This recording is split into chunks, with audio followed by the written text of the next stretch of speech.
Hello, everyone. Now we have to resume the chapter which we had left incomplete, uh, Withering in the Storm of Irsama.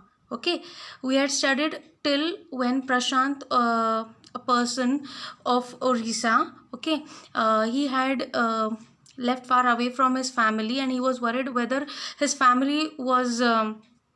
Has survived or not, and he made his way to reach out to his family and to find out whether it is alive or not. So finally he went over there, where in the village where his family was living, and there he found no one, and he decided to go to the Red Cross shelter to look for his family.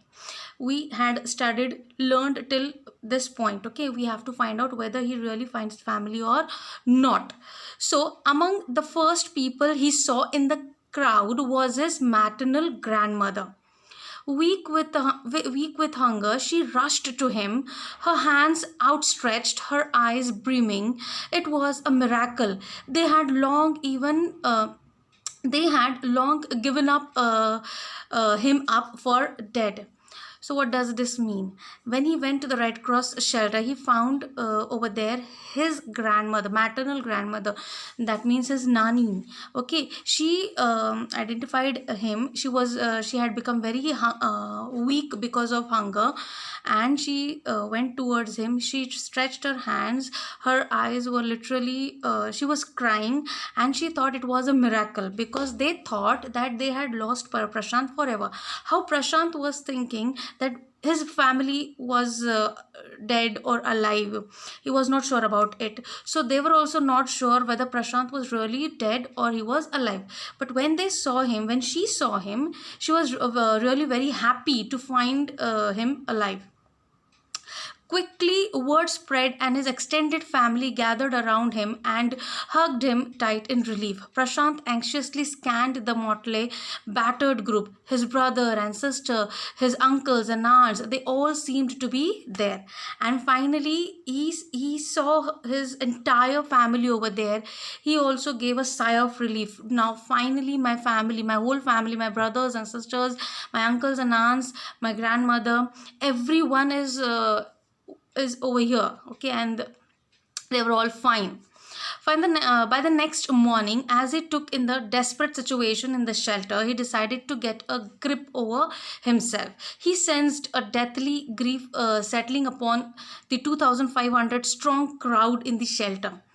86 lives were lost in the village. All the 96 houses had been washed away. It was their fourth day at the shelter. So far they had survived on green coconuts, but there were too few to go around such a tumult of people.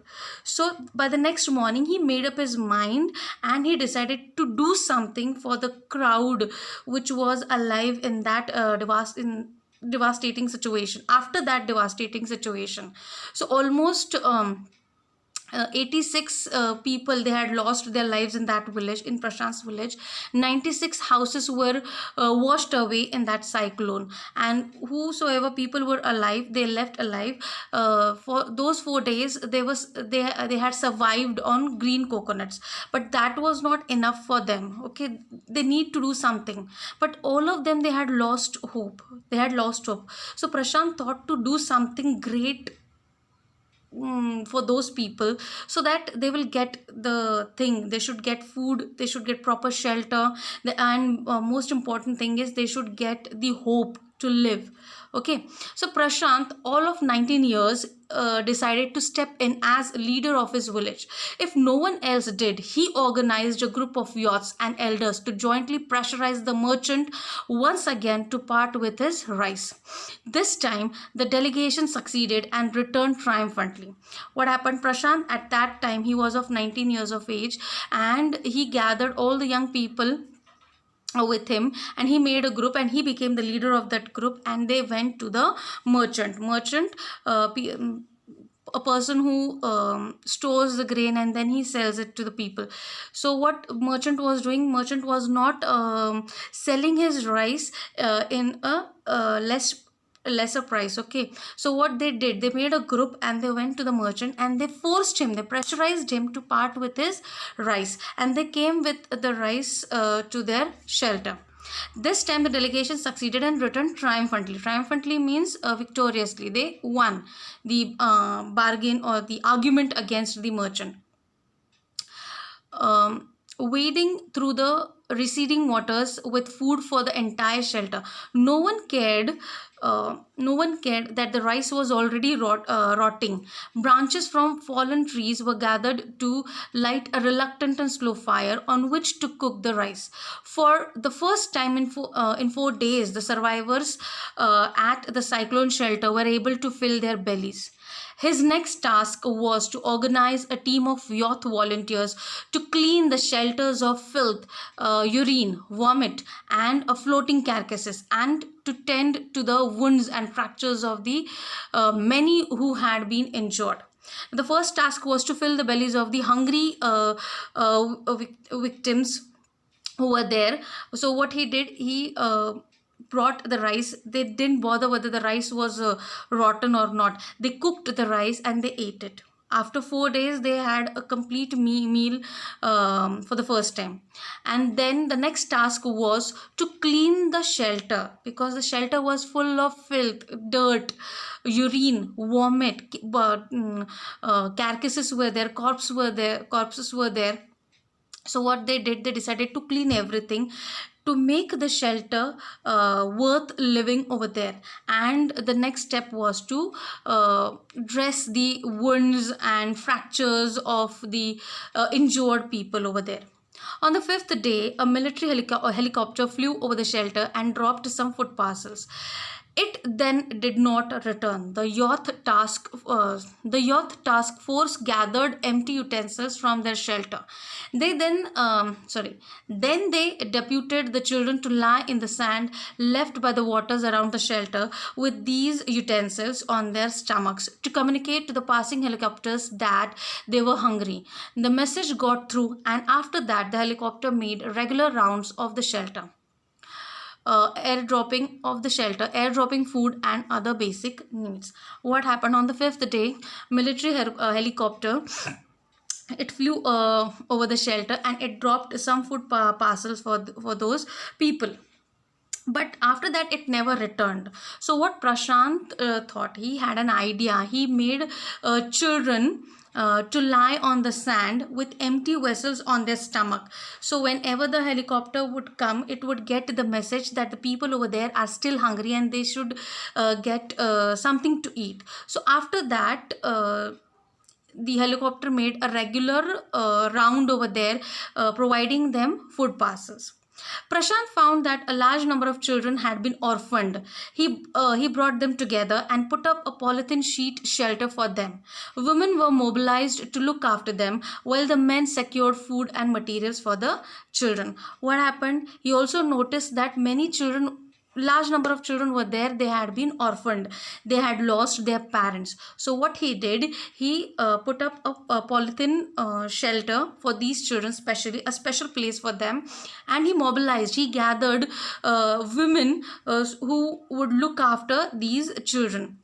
And he told or he ordered men to gather food and material for the shelter for these children. So he engaged men and women for these children specially to look after them, while the men secured food and material for the shelter. As the weeks passed, Prashant was quick to recognize that the women and children were sinking deeper and deeper in their grief. He persuaded the women to start working in the food for work program started by an NGO, and for the children he organized sports events. So what he did, when the weeks passed by, he started realizing something extra should be done to these children. So he persuaded women those women though who have lost their families, who have lost their husbands. Okay, so he persuaded those women to work in the food for work program, which was started by an NGO. And especially for the children, he organized sports events also, and he started playing cricket with with those children. So women also got engaged, children also got engaged in some of the events.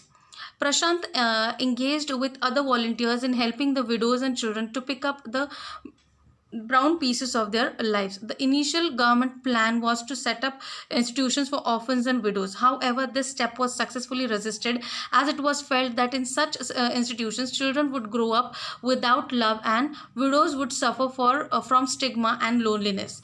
Prashant's group believed orphans should be resettled in their own community itself, possibly in new foster families made up of childless widows and children without adult care. So what happened, government had an initial plan for these orphans and widows, to give them a shelter where they would be provided food and shelter, everything. But what Prashant and his fellow members, they thought that something should be done for these children and women, because even though government has provided something for these suffered people, okay, but they would only get the shelter. What about their loneliness? Children would grow up being feeling lonely. The same thing would happen with the women. So what he thought, to engage them with each other. So Prashant told women to look after the children, okay, who had lost their parents.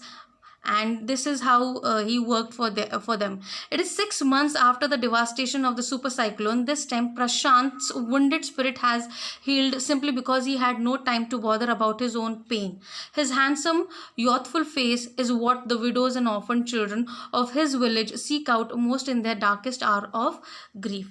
And this is how Prashant, he himself forgot his own pain, and he started caring for others' pain.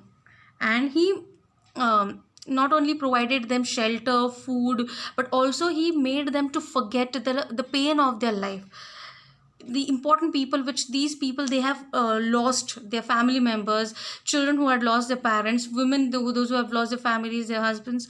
He made them feel a relief that they are not alone in this world, and they still have hope in their life, and they can make their life better than before. So this is how Prashant had made extra ordinary efforts for these people, those who have lost everything in this devastating cyclone. So this is the story of Prashant, that is weathering the storm of Irsama. It is written by Harsh Mandir. I hope you have understood this story. Please go through the videos and go through the summary in the refresher, and try to find out the difficult words and the meanings, deal with the meanings, and watch these videos again and again. And please leave your comments in the comment section, and don't forget to learn the question answers from the refresher. Till then, thank you.